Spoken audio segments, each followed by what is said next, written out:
कोई शर्म होती है, कोई हया होती है। आज जो वफाकी हुकूमत की जानिब से 2 दिन की समाअत के बाद अदालत उज़्मा में इस्तदा की गई है, ये बिल्कुल उसी मिसदाक शर्मनाक भी है और अफसोसनाक भी है। ये 2 दिन पहले जब शुरुआत हुई तो जस्टिस मंसूर अली शाह साहब ने बैठकर एक बात कही कि किसी को अगर आज एतराज़ है मेरी एक साइल की रिश्तेदारी के साथ, तो वो अभी फरमा दें, अभी कह दें, तो मैं उठ जाता हूँ, इसलिए कि ये एक पब्लिक इंटरेस्ट की बात है, इसमें रिश्तेदारियों की आड़ नहीं आती है, ये बुनियादी हकूक़ की बात है, ये इंसानी हकूक़ की बात है। इसलिए फ़ैसला करने में मैं कोई जो है तज़ब्ज़ब नहीं महसूस करता अपने ज़ाती तईं। लेकिन अगर किसी को कोई एतराज़ है तो आज फरमा दें। अटॉर्नी जनरल साहब ने और सरकार की जानिब से जितने दीगर वकला खड़े थे, उन्होंने सब ने कहा हमें कोई एतराज़ नहीं है। हमारी जानिब से यही हुआ कि हमें कोई एतराज़ नहीं है। आज मुल्क जो है जिस अज़ियत और कर्ब से गुज़र रहा है, उसकी बेहतरीन तरीका हल यही है कि इस पटिशन का फ़ैसला कर दिया जाए। जनाब बैरिस्टर चौधरी एतज़ाज़ आसन ने भी कोई अपनी ज़ाती रंजिश नहीं लेकर आए थे सुप्रीम कोर्ट में, बल्कि वो भी एक ऐसे जज्बे के तहत आए थे कि बुनियादी हकूक़ की पामाली और आइन से मावरा इक़दामात होने जा रहे थे, जिसकी वजह से वो तशरीफ़ लाए, यहाँ सुप्रीम कोर्ट में आए और मुझे वकालत का शर्फ मिला इनकी जानिब से। और इसी तरह बाकी पटिशन थी। 2 दिन अदालत उज़्मा ने 4-4 बजे तक जो है सुनवाई की इस केस की, और आज जो है इसको फिक्स किया गया था। आपने देखा कि पहले ही वफाकी हुकूमत ने जो शोर मचा रखा था कि हम इस फैसले को नहीं मानेंगे, और इस फैसले की तस्दीक कर रहे थे कि बेंच पर एतराज़ात वफाकी हुकूमत जिस अंदाज से भोंडे अंदाज से कर रही थी, वो भी सबके सामने है। आज जब अदालत बैठी है तो अटॉर्नी जनरल साहब ने फरमाया कि जी मुझे अब हिदायत मिली हैं कि मैं जस्टिस मंसूर अली शाह साहब के बेंच पर बैठने का एतराज़ करूं। तो ये उस पर हैरत हुई चीफ़ जस्टिस साहब को भी, और आपने सुना जो चीफ़ जस्टिस साहब ने कहा। उन्होंने कहा मैंने इंतहाई तहम्मुल और बर्दाश्त का इसमें जो है सबूत दिया है। आपने वो फ़ैसला ना माना जो 90 दिन के अंदर जो है फ़ैसला, आपने उसे उलझाया रखा, रेशोज़ में उलझाए रखा। आप किसी एक ने नहीं कहा कि 90 दिन का आइन में मुंदरज नहीं है कि इलेक्शन होना करार पाए हैं।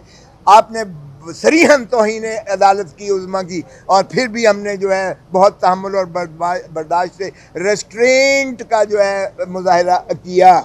आज आपने इंतहा कर दी। इस पर मैंने भी खड़े होकर कहा, मैंने कहा ये पाकिस्तान के लिए एक बहुत ही भयानक और बहुत डार्क डे मुतसव्वर होगा पाकिस्तान की तारीख़ में। अदलिया की तारीख़ में भी ये एक स्याह दिन के तौर पर लिया जाएगा।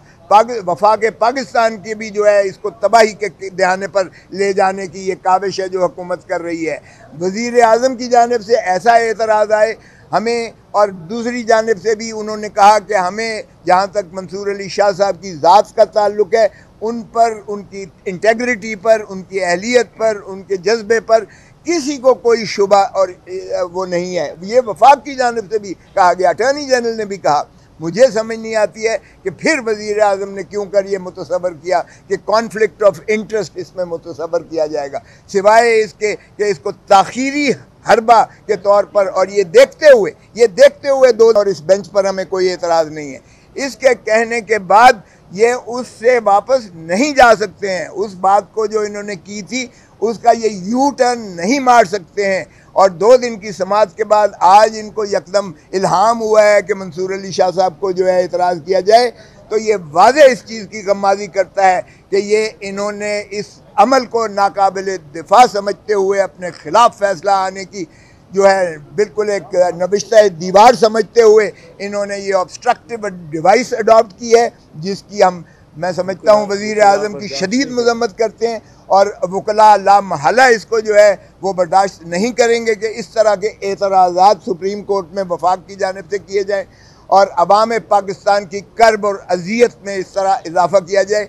ये बेचैनी, ये सरासीमगी सिर्फ इसी वजह से है कि ये अदालतों को फ़ैसले नहीं करने दे रहे हैं और अदालतों के फ़ैसले की तस्दीक करते हैं, और ये जो है बुनियादी हकूक़ की इस तरह से पामाली करते हैं, और आइन को इन्होंने रद्दी की टोकरी बनाकर ये ज़ियाउल हक की तरह इन्होंने जो है नोक पर रख कर बखेर दिया है हवा में। बहुत देखें, ये तो हुकूमत ने एतराज़ लिया है, फेडरल गवर्नमेंट ने नहीं, ये तो हुकूमत कर रही है। देखो, हुकूमत सब कुछ इस्टेब्लिशमेंट में तो नहीं डाल सकती।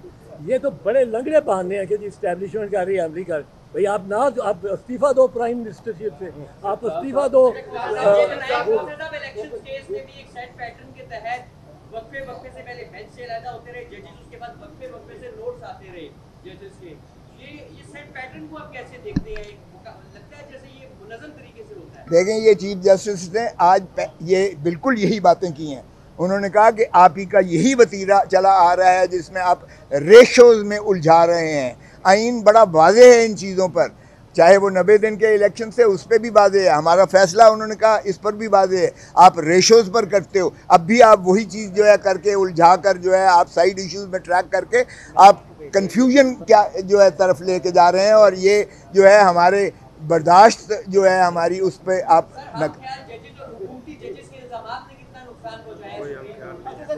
कोई हम ख्याल और कोई हुकूमती नहीं है, माफ़ कीजिएगा, जज जज है और जजों में इख्तलाफ राय एक खुश आइंद बात है और तस्लीम शुदा बात है। इसलिए हम उसको जो है ये नहीं समझते कि ये जजों में डिवीजन है। अलबत्ता हर एक का अपना अपना नज़रिया होना।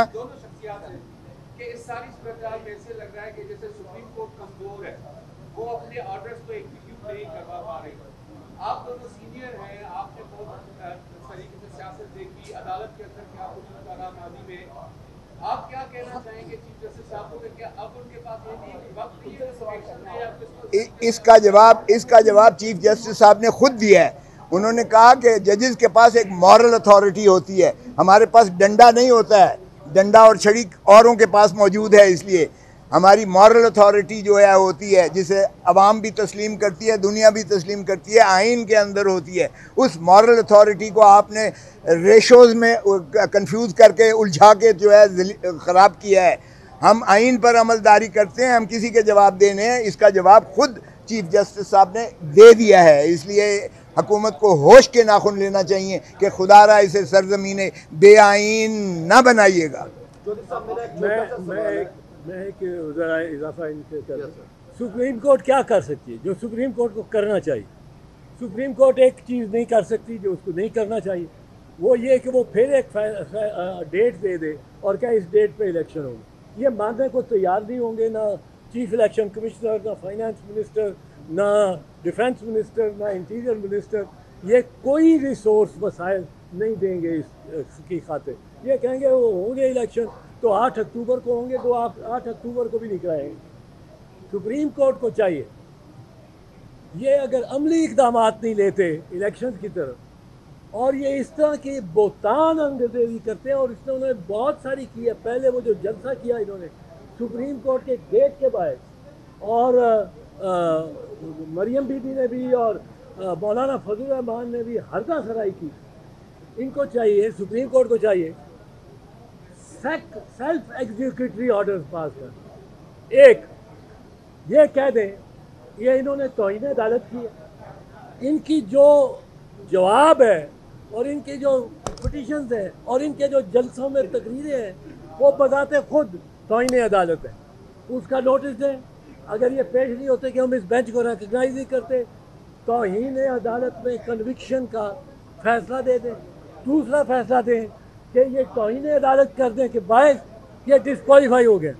मैं देखता हूँ कौन सा ये इनमें से कौन सा जो डिस्क्वालीफाई हुआ होगा वो अपनी नॉमिनेशन पेपर भी दे सकेगा। वहाँ मुखालिफ उम्मीदवार वहाँ आके उसका पहरा देंगे सुप्रीम कोर्ट के फैसले का, और इनको पता लग जाए सबको डिस्क्वालीफाई करे सुप्रीम कोर्ट। इसमें कोई सुप्रीम कोर्ट का एग्जीक्यूशन कराने की ज़रूरत नहीं है। ये खुद जो इनके मुखालिफ उम्मीदवार होंगे वो इनको वो वहाँ झगड़ा करेंगे, इनको दाखिल नहीं करने देंगे कागज। तीसरी बात, इनको कॉस्ट डालें, 5-5 करोड़ का जुर्माना करें। आखिर मैंने फीस ली है चौधरी साहब से मेरी कौन लेता है? साहब आपने बतौर दरख्वास्त आम आदमी तो आपको अफोर्ड ही नहीं कर सकता सुना है। मैं 100 रुपया फीस दिया है इसमें।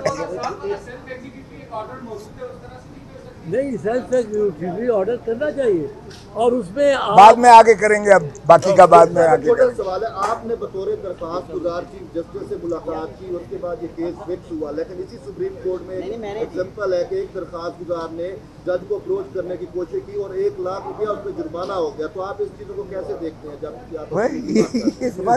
मैं एक काउंसिल भी हूँ और मैंने 50 साल जो उससे ज़्यादा जो वकालत की है और हाई कोर्ट की वकालत 50 साल से, हर रोज़ वकला 9 बजे से उस वक्त 8 बजे होता था, 8 बजे से पहले या 1:30 बजे के बाद खड़े होते हैं जिन्होंने अपनी पिटीशन लगवानी हो और चीफ जस्टिस के दफ्तर के बाहर खड़े होते हैं और उनको एक एक करके बुलाया जाता है और वो चीफ जस्टिस फैसला करता है कि अर्ली हियरिंग सेम डे लगाना है कि नेक्स्ट डे लगाना है। इसमें तो कोई ऐसी बात नहीं।